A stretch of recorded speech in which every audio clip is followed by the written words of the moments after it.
So పెళ్లి చూపులు అనే దాంట్లో కీలకమైనది ఏంటి అన్నప్పుడు అమ్మాయిని అబ్బాయి, అబ్బాయిని అమ్మాయి చూసుకోవడం అనే ఒక కాన్సెప్ట్ అయితే, ఎక్కువగా మనది మేల్ డామినేటెడ్ సొసైటీ కాబట్టి అబ్బాయి అమ్మాయిని చూడటం ఎక్కువ ఉండేది తప్ప అమ్మాయికి అంత సీన్ ఉండేది కాదు. చూడలేదని అంటారు సార్. ఇప్పుడు మా అమ్మని అడిగినా కూడా చూడలేదు, ఎక్కడ చూసాం.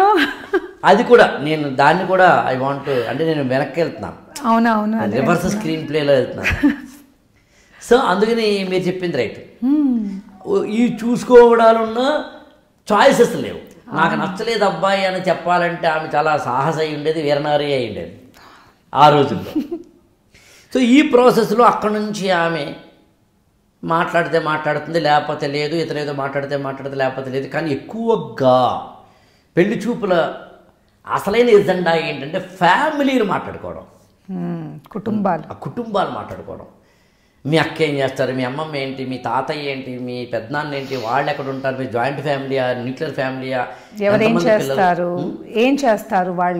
ఏం చేస్తారు, వాళ్ళు ఎక్కడెక్కడ ఉన్నారు, అందరూ కలిసి ఉంటారా, అందులో ఎవరికైనా డైవర్స్లు ఉన్నాయా, టీబీ ఉందా, మసూచి అంటారు కదా, అటు 7 తరాలు ఇటు 7 తరాలు అని చూసుకునే కార్యక్రమం అనేది ఒకటి జరిగేది. ఆ అబ్జర్వేషన్ స్కిల్స్ ఉన్న వాళ్ళని పెళ్లి పెద్దలుగా తీసుకెళ్లేవాళ్ళు. సరే మేనమామను, పెద్దనాన్నను, తాతయ్యను, మా అమ్మను, అమ్మమ్మను, ఇట్లా